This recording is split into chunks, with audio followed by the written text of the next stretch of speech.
all of the produce that we consume depending on where you live. But nonetheless, we can consume quite a lot of it and be assured that it's completely organic and has no chemicals, and that you're eating it close to when it was picked, which is a very important factor.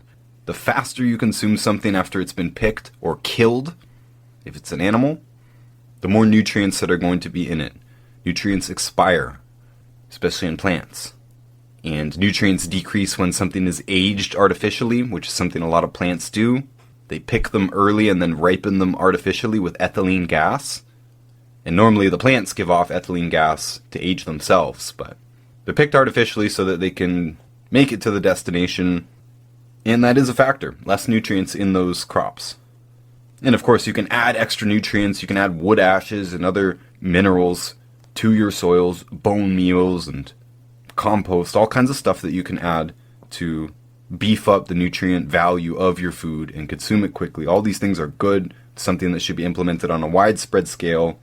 And like I said, a lot of these people are going to be blaming food chemicals, preservatives and dyes and all kinds of other things, pesticides. They're blaming that for the bulk of the problem. I'm not blaming that for the bulk of the problem, but I'm still interested in growing more of my own food. And I think you should too. Especially since the cost of food has obviously gone up incredibly here in 2023. It is pretty shocking. So any fish that I can get from a lake or food that I can pick off of the vine is a big bonus to me. Alright, next point I saved is from Dr. Axe, Josh Axe, talking about oil of oregano.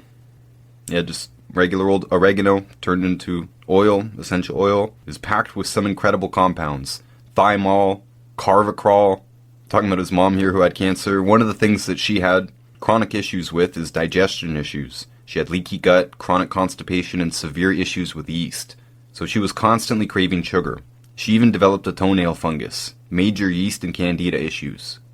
I would say candida is almost always going to be present in any chronic state, chronic disease, because the candida or fungus or bacterial problem is a sign that the internal environment is acidic, some would say toxic, because that stuff won't thrive. The way to fix the candida issues is to fix the overall body state, including its alkalinity, which requires nutrients. So that same acid state would promote the development of cancer, basically. So we started doing oregano oil, 3 drops 3 times a day internally, as well as topically on the toenail. It was amazing. When she had tried creams and all these different things in the past, antifungals, and she started doing the oregano oil, and after 2 months it completely cleared up that issue. So I mean, oregano oil was an incredible part of her treatment. This is still Dr. Axe talking. Now today we also have her using frankincense oil on a regular basis, and many people in this book mentioned frankincense oil. And frankincense oil, if you look at the research today, is probably the most powerful essential oil, if not the most powerful supplement period, when it comes to natural cancer treatment, in my opinion. Pretty strong opinion. I can't really disagree with it. I have met several people in real life who had a cancer diagnosis and they no longer have cancer, and they credit essential oils. A lot of people will tell you that essential oils got them out of it. I would also throw in here for you to keep in mind that anytime you do hear a story, like I met a woman who said that she reversed her breast cancer with carrot oil. Now I'm going to take her at face value and believe that she used a lot of carrot oil and that she credits that to fixing it. But for you to keep in mind, almost everyone who gets a cancer diagnosis and decides to do something natural, they usually do multiple things. They do not just use oil. They get a juice machine. They start juicing all kinds of things. They throw out all the packaged products in their house. Maybe they start going to the gym. Maybe they start going for jogs or doing yoga in the park. Deep breathing, meditation, all kinds of herbs and supplements. Usually people do many different things. So it's very, very hard to parse this apart. Again, this is the farthest thing from a double-blind study because people do so many different things when they get a cancer diagnosis. And cancer is special for this.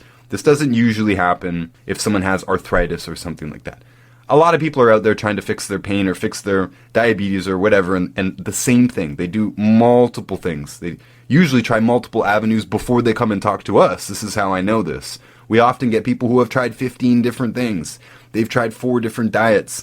They've tried 50 different supplements. They have a whole cabinet full of supplements and herbs and different medicines. They've been to different doctors and specialists. They've traveled for this, especially when it's their kids. We've talked to people regularly who have spent many, many thousands of dollars. Some of them have had to mortgage their homes and all kinds of things in order to save their child or save themselves. Just saying, always keep in mind that usually people do multiple things, which is good. That's what I would recommend. Multiple changes. Because multiple bad habits, bad circumstances add up to cancer. In almost every cancer case, there's going to be multiple factors contributing to it and multiple things that you should do in order to turn the whole body situation around.